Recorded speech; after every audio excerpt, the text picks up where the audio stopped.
ಇದು ನೀವು ಅಂಡ್ ಇದು ನಿಮ್ಮ ಜೀವನದಲ್ಲಿರುವಂತ ಒಬ್ಬ ವ್ಯಕ್ತಿ ಅಥವಾ ನೀವು ಪ್ರೀತಿಸುವಂತ ಒಬ್ಬ ವ್ಯಕ್ತಿ ಅನ್ಕೋಣ. ಸೊ ಇವ್ರನ್ನ ಖುಷಿಯಾಗಿಡೋದಕ್ಕೆ ಅಥವಾ ಇವ್ರನ್ನ ಇಂಪ್ರೆಸ್ ಮಾಡೋದಕ್ಕೆ ನೀವು ನಿಮ್ಮಲ್ಲಿರುವಂತಹ ಸಮಯವನ್ನ, ನಿಮ್ಮ ಪ್ರೀತಿಯನ್ನ, ನಿಮ್ಮಲ್ಲಿರುವಂತಹ ದುಡ್ಡನ್ನ ಪ್ರತಿಯೊಂದನ್ನು ಕೂಡ ತುಂಬಾ ತುಂಬಾ ತುಂಬಾ ಕೊಡ್ತಾ ಹೋಗ್ತೀರಾ. ಅಂಡ್ ಒಂದು ಟೈಮಲ್ಲಿ ಅವರಿಂದನೂ ಕೂಡ ನೀವೇನಾದ್ರೂ ಎಕ್ಸ್ಪೆಕ್ಟ್ ಮಾಡ್ತೀರಾ. ಆಗ ಅವರು ನಿಮಗೆ ಇಷ್ಟು ಪ್ರೀತಿನ, ಇಷ್ಟು ಕೇರನ್ನು ಕೊಡ್ತಾರೆ. ಆದರೆ ನಿಮಗೆ ಅಷ್ಟರಲ್ಲೇ ಖುಷಿ ಆಗ್ಬಿಡುತ್ತೆ.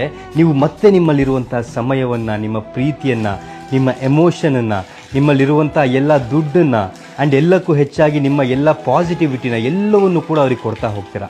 ಎಷ್ಟರ ಮಟ್ಟಿಗೆ ಕೊಡ್ತಾ ಹೋಗ್ತೀರಾ ಅಂದರೆ ಅವ್ರಿಗೆ ಅದು ತಡ್ಕೊಳ್ಳೋದಕ್ಕೆ ಆಗೋದಿಲ್ಲ. ಆ್ಯಂಡ್ ಅಟ್ ಲಾಸ್ಟ್ ನಿಮ್ಮಲ್ಲೂ ಕೂಡ ಏನು ಉಳಿಯೋದಿಲ್ಲ. ಸೊ ಕೊನೆಗೊಂದು ದಿವಸ ನಿಮ್ಮಲ್ಲಿರುವಂತಹ ಪ್ರೀತಿ, ನಂಬಿಕೆ, ಹಣ ಎಲ್ಲವೂ ಕೂಡ ಖಾಲಿಯಾಗಿರುತ್ತೆ. ಆ್ಯಂಡ್ ಅವರು ಈ ರೀತಿ ಇರ್ತಾರೆ. ಜೀವನದಲ್ಲಿ ಇನ್ನೊಬ್ಬರಿಗೆ ಪ್ರೀತಿನ, ಸಮಯವನ್ನ ಅಥವಾ ದುಡ್ಡನ್ನ ಕೊಡಲೇಬಾರ್ದು ಅಂತ ನಾನು ಹೇಳ್ತಿಲ್ಲ.